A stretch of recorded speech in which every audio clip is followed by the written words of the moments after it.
Final decision అని అన్నారు CM Revanth Reddy. Party గీత దాటి మాట్లాడితే ఊరుకునేది లేదని అన్నారు. ఇటీవల మంత్రి పదవులపై మాట్లాడిన వారిపై ఫైర్ అయ్యారు అన్నట్లుగా తెలుస్తోంది. ఇక మంత్రి పదవులు అధిష్టానం చూసుకుంటుందని అన్నారు.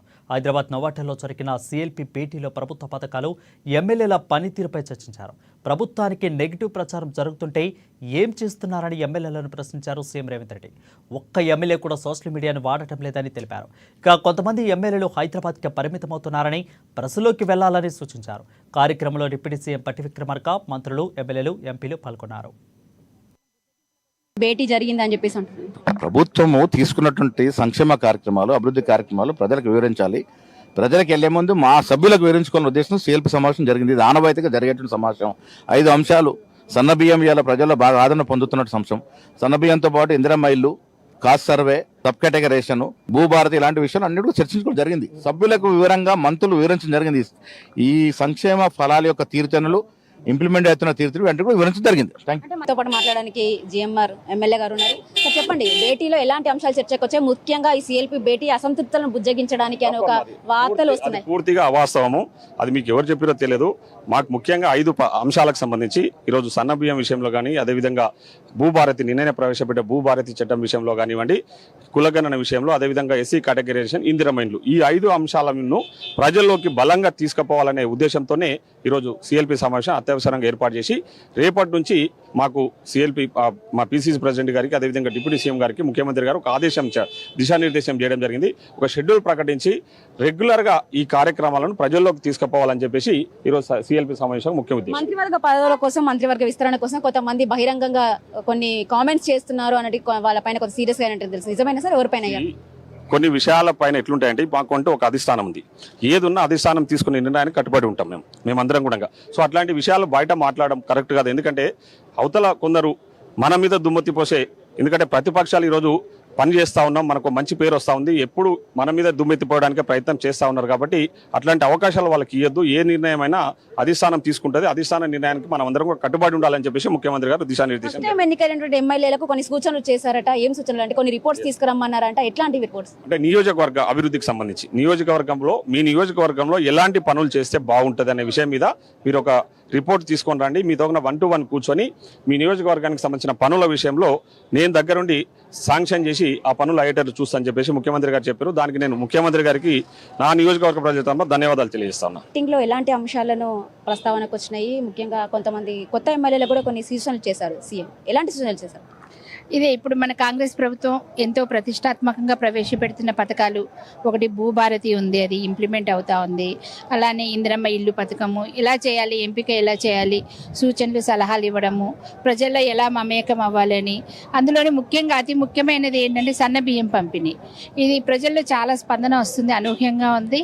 దీన్ని ఇంకా ప్రజల్లోకి తీసుకెళ్ళాలి.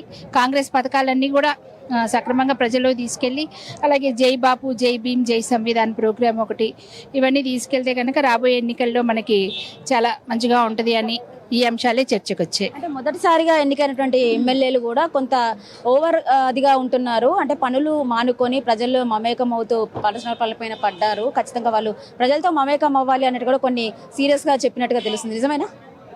లేదండి, అందరం దాదాపు ఎమ్మెల్యేలు అందరం ప్రజల్లోనే ఉంటున్నాం. ఎప్పుడు అంత సీరియస్గా డిస్కషన్స్ అయితే ఏమంత లేదు. ఎవరన్నా లేని వాళ్ళని సూచనలు ఇచ్చారు అంతే. మీకు అంటే ఎమ్మెల్యేలతో కూడా ఒక 1-to-1 నేను మీటింగ్ పెట్టుకుంటాను అని చెప్పేసారండి. మే ఫస్ట్ వీక్లో నియోజకవర్గ వారీగా ఎమ్మెల్యేలతో 1-to-1 మీటింగ్ పెట్టుకొని ఆ నియోజకవర్గంలో ఏ విధంగా డెవలప్మెంట్స్ అంటే అన్ని ఇప్పుడు ఇవన్నీ ఏమో ప్రభుత్వం తరపున చేసేవి, అలా కాకుండా మా నియోజకవర్గంలో ప్రత్యేక అవసరాలు ఉంటాయి కనుక వాటిని నోటిఫై చేసి ఒక ఫైల్ తయారు చేసి నాకు ఇవ్వండి, మన పదవి కాలంలో మొత్తం కంప్లీట్ చేద్దామని చెప్పారు. అంటే మీ నియోజకవర్గంలో ఎలాంటి సమస్యలు లేవనెత్తుతున్నారు ప్రజలు ఇప్పటివరకు? మీరు అంటే మీ దృష్టికి వచ్చినటువంటి అంశాలు ఏమున్నాయి? మాదైతే ఇప్పుడు మెయిన్ సింగరేణి దాని ద్వారా కాలుష్యం అయి ఉన్నాయి, అది లేవనెత్తుతున్నారు. అవి మేము అట్లా 80% లోకల్ వాళ్ళకి ఉద్యోగాలు ఇప్పించడం జరిగింది ఇప్పటివరకు సింగరేణిలో.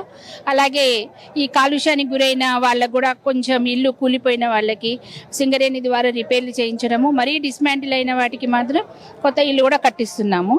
అదేవిధంగా మరి ఇప్పుడు కల్లూరుగూడెంలో పామాయిల్ ఫ్యాక్టరీ ఒకటి వస్తుంది. ఇవన్నీ కూడా మేము మన సీఎం గారి దృష్టికి తీసుకెళ్ళి ఆల్రెడీ తీసుకొచ్చాము. రాబోయే కాలంలో ఇంకా ప్రజలకు ఇంకా ఏ విధంగా చేస్తే బాగుంటుంది అనేది సీఎం గారు అడిగారు. మేము త్వరలోనే ఫైల్ తయారు చేసి వారికి సబ్మిట్ చేస్తాం. ఇక్కడికి ఎస్సీ వర్గీకరణ, బీసీ రిజర్వేషన్లు, భూభారతి సన్నబియ్యం వంటి వాటిని ప్రజలకు తీసుకెళ్లాలని నిర్ణయించామని అన్నారు డిప్యూటీ సీఎం భట్టి విక్రమార్క. ఓవైపు సంక్షేమం చూస్తేనే మరోవైపు కులకరణ, బీసీ రిజర్వేషన్లు వంటివి పూర్తి చేశామని అన్నారు. ఇక బీఆర్ఎస్ ఎమ్మెల్యే కొత్త ప్రభాకర్ రెడ్డి కామెంట్లపై చట్టం తన పని తాను చేసుకుంటూ పోతుందని భట్టి అన్నారు. ఎన్ని కుట్రలు చేసినా ప్రభుత్వానికి ఏం కాదని అన్నారు డిప్యూటీ సీఎం భట్టి విక్రమార్క.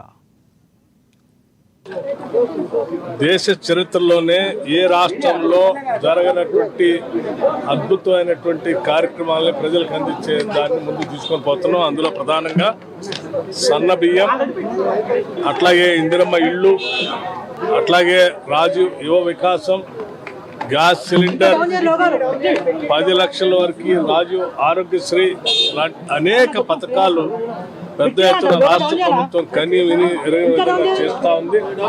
రుణమాఫీ కానీ, రైతు భరోసా కానీ, లేకపోతే ఆత్మీయ భరోసా కానీ ఇవన్నీ చేసుకుంటూ ముందుకు పోతా ఉన్నాం.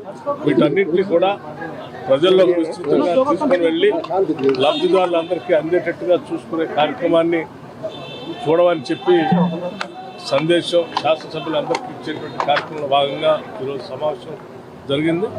ఈ ప్రభుత్వ పరంగా చేస్తున్నటువంటి ఈ సంక్షేమ కార్యక్రమాలన్నింటినీ కూడా కింది స్థాయిలో, క్షేత్ర స్థాయిలో డెలివరీ మెకానిజం నేరుగా వాళ్ళందరికీ చేరటం కోసం మీ పాత్ర విస్తృతంగా ఉండాలి. శాసనసభ్యులుగా అందరూ వెళ్ళి చెప్పండి అని చెప్పే కార్యక్రమం. ఎమ్మెల్యేలు పార్టీ మంత్రి పదవులు అడగడాన్ని రెడ్డి గారు మరి నాకు తెలియదు ఆయనకి ఏ కాంట్రాక్టర్లో, ఏ బిల్డర్స్, ఏ రాజకీయ పార్టీలు వాళ్ళకి మూటలు ఇచ్చి ప్రభుత్వాన్ని కూర్చోని చెప్తున్నారో తెలియదు. కానీ ఆయన మాత్రం ఈ కాంట్రాక్టర్లు, లేకపోతే మూటలు ఇచ్చేవాళ్ళు, ధనిక వర్గాలకు సంబంధించినటువంటి వాళ్ళు, పేదలకు సంక్షేమం జరగకుండా, మధ్యతరగతి కుటుంబాలకి సంక్షేమం జరగకుండా, ఈ రాష్ట్రంలో బలహీన వర్గాలకి 42% రిజర్వేషన్ రాకుండా, లేకపోతే రాష్ట్ర ప్రభుత్వం చేపట్టినటువంటి ఎస్సీ కేటగరైజేషన్ ఫలాలు ప్రజలకు అందకుండా ఇవన్నీ చేయాలనేటువంటి కొద్దిమంది కుట్రదారులు ఏమన్నా మూటలు పోగేసి ఆయనకి ఇస్తున్నారేమో నాకు తెలియదు. కానీ అటువంటి ఇక కాంగ్రెస్ పార్టీలో విభేదాలు ఉన్నవని అన్నారు ఎమ్మెల్యే వేముల వీరేశం. సిఎల్పి సమావేశంలో ప్రభుత్వ పథకాలు ప్రజలకు తీసుకెళ్లడంపై సీఎం రేవంత్ సూచనలు చేశారని అన్నారు. ప్రతి ఒక్కరికి వ్యక్తిగత అభిప్రాయాలు ఉంటాయని అన్నారు. ఎవరు మాట్లాడినా పార్టీ ప్రభుత్వానికి డ్యామేజ్ కావద్దంటున్న నగరికల్ ఎమ్మెల్యే వేముల వీరేశంతో మా reporter Bhavitha face to face. భేటీ పైన ప్రస్తుతం మనతో పాటు మాట్లాడడానికి ఎమ్మెల్యే వేముల వీరేశం ఉన్నారు. సార్, ఎలాంటి విషయాలు చర్చకు వచ్చాయి? కేవలం అసంతృప్తులను బుజ్జగించడానికి భేటీ జరిగిందని చెప్పేసి వాస్తవమేనా సార్? కాంగ్రెస్ పార్టీలో అసంతృప్తి లేదు. కాంగ్రెస్ పార్టీలో అసంతృప్తి అనేటువంటి దానికి స్థానం లేదు. ప్రభుత్వము ఏ రాజకీయ పార్టీ అయినా శాసనసభ పక్షాన్ని మీటింగ్ చేసుకొని జరుగుతున్నటువంటి డెవలప్మెంట్ను, జరుగుతున్నటువంటి అంశాలని చర్చించడం అనేది సర్వసాధారణం. కాంగ్రెస్ సిఎల్పిగా కాంగ్రెస్ గవర్నమెంట్ తీసుకున్నటువంటి నిర్ణయాల్ని, అమలు చేస్తున్నటువంటి తీరుతెన్నుల్ని చర్చించి భవిష్యత్తులో తీసుకోబోతున్నటువంటి ఈ ఇందిరమ్మ ఇండ్లు కానీ ఇవి ఏ విధంగా గ్రౌండ్ చేయాలి, ఏ విధంగా ప్రజల్లో పోవాలనేటువంటి ఒక నిర్ణయాలు తీసుకోవడం జరిగింది. ఆ అంశాల మీదనే చర్చించడం తప్ప అసంతృప్తిలో ఎక్కడన్నా ప్రాబ్లమ్స్ మీద చర్చనే రాలేదు, దానికి స్కోపే లేదు. అసంతృప్తులకు తావు లేదని మీరు అంటున్నారు. మీ పార్టీ ఎమ్మెల్యేలు బహిరంగంగా కొన్ని కామెంట్స్ చేస్తున్నారు. వీళ్ళు అడ్డుకుంటున్నారు, వాళ్ళు అడ్డుకుంటున్నారు. ఇదంతా అసంతృప్తులకి కాదంటారా?